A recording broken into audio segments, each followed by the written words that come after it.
It is time once again to bring in Willie Hallahan as we kick off the 10 o'clock hour here on Robin Hood Radio from his website, sportingacause.com, where Willie lists fundraising events that are all somehow sports connected. But also, as important, Willie writes blogs and talks about other things involving sports and fundraisers in our area.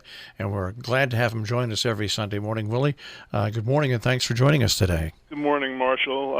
I really don't have a lead-in statement to make this morning to reflect our changing time. It just doesn't seem to be anything more to say other than, we have what we have, and we're all dealing with it in our own ways. All in my world, the sportingacause.com world, all of the April events I had are canceled now. Most of them were last weekend when I reported. The one holdout, if you will, was the Spring Splash, the fundraiser for the John Rice Memorial Scholarship Fund and the Jane Lloyd Fund. They got together and decided to cancel. It was inevitable. They had just the week before canceled a major fundraiser in the dance they had.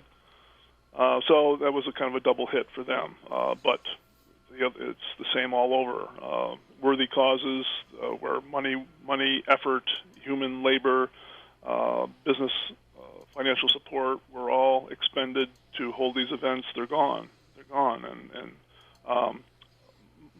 the events, the April events, have either been canceled or postponed.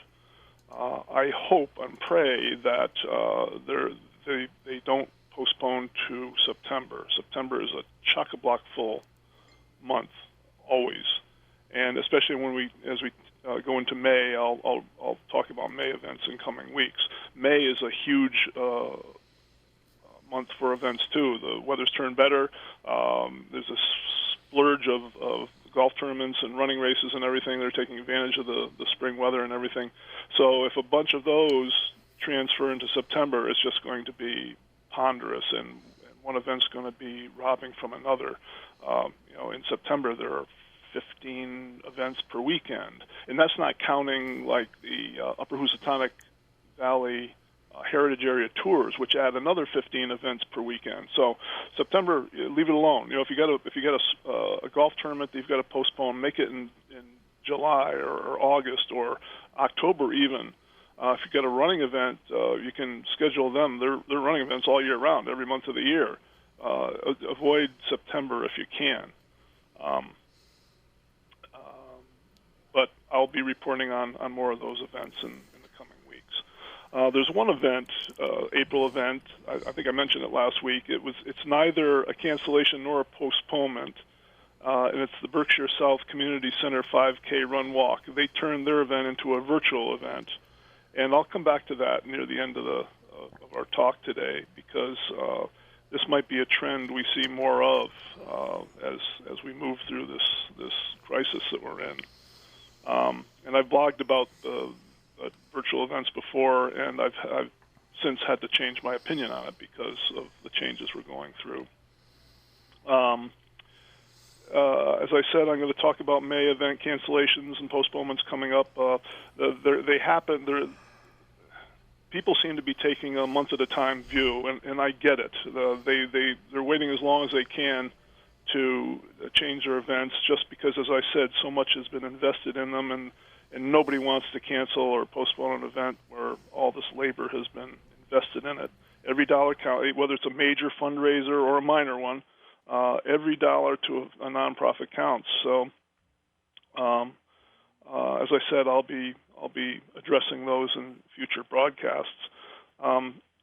There's one item that's coming up in May that I wanted to talk about, just because, Marshall, you broke the story Friday about Lime Rock Park has postponed its touring car festival. It's scheduled for May 8th and 9th.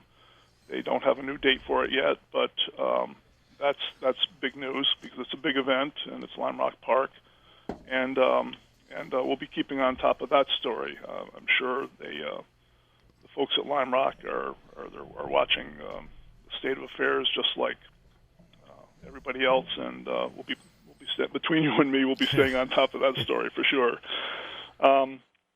back to the virtual events. This is the Berkshire South Community Center, as I said, is turning their 5K run, which is held up in Great Barrington, into a virtual event instead of gathering as they always do for races, whether it's a walkathon or race or whatever. When you turn it virtual, as they say in their on their website, the start-finish line when it becomes virtual is your driveway. You run from your own home or wherever you want to run. You run your favorite route. You fundraise or pay the fee as you would if you were going to the event, and everybody stays safe. I blogged about virtual events last year. There was a trend towards them anyway, and I blogged not too favorably about the practice. And the reason I did was the reason fundraisers, whether it's a race, a 5K race, or a triathlon, or a walkathon, the reason they work so well is you're getting a mass of people together for a like cause, like causes. They're getting together to walk or run because they like to walk or run, but they're also getting together to support a cause. And there's an energy with a singleness of purpose that happens when people gather at a certain place with a certain end. And when you see a walk, and I've been to them, when you see something like the Walk to End Alzheimer's start off, and 400 people are all stepping out at the same time. And they're waving, they're wearing their T-shirts and they're waving their flags and all that. And there's a camaraderie, a mass camaraderie that's going on. That's part of the reason these events work so well. Up in Pittsfield, there's the Buddy Walk every year that supports people with developmental challenges. 1,500 people get together for these events. And that's the reason why six-figure dollar amounts are raised. And when you have a virtual event, you meet wherever you want and do. Sometimes there's not even an event. It's not even a walk or a run. You do whatever you want, wherever you want, whenever you want, and hopefully fundraise or pay the fee, and that's it. My opinion in my blog was that it left me kind of cold. You know, it's a lesser event. You can't reproduce the energy and all the things I just spoke of at an actual event by turning it virtual. Well, things have changed now, haven't they? We're in this world where we can't gather. We can't summon that energy and camaraderie now. So we're left with this third alternative to cancellations or postponements by having an event by yourself wherever you can do it safely. And I hope this isn't the new normal. I look forward to the day when we go back to an environment where we can hold events again, we can get together again. And of course, it'll come. We don't know when. It'll be a few weeks, a few months, who knows. But in the meantime, disregard that last blog about how virtual events, aren't that great. Right now, it's the way to go, and we'll do what we can, and that's one way to do it. Yeah, it's going to take a while for everybody to get back into the normal swing of things, because we'll return to normal or as normal as possible over a period of time, and that involves businesses slowly opening up again and becoming full-time businesses. Some businesses, unfortunately, will not make it through it. The longer it goes, the bigger and tougher it is. But one thing about the area we live in, and it was shown over the weekend with all the people that showed up to show their respects for the Cohens in Falls Village by driving by and doing a signature of love that way, is that we support our neighbors in the tri-state region, and we support our neighbors via their businesses as well.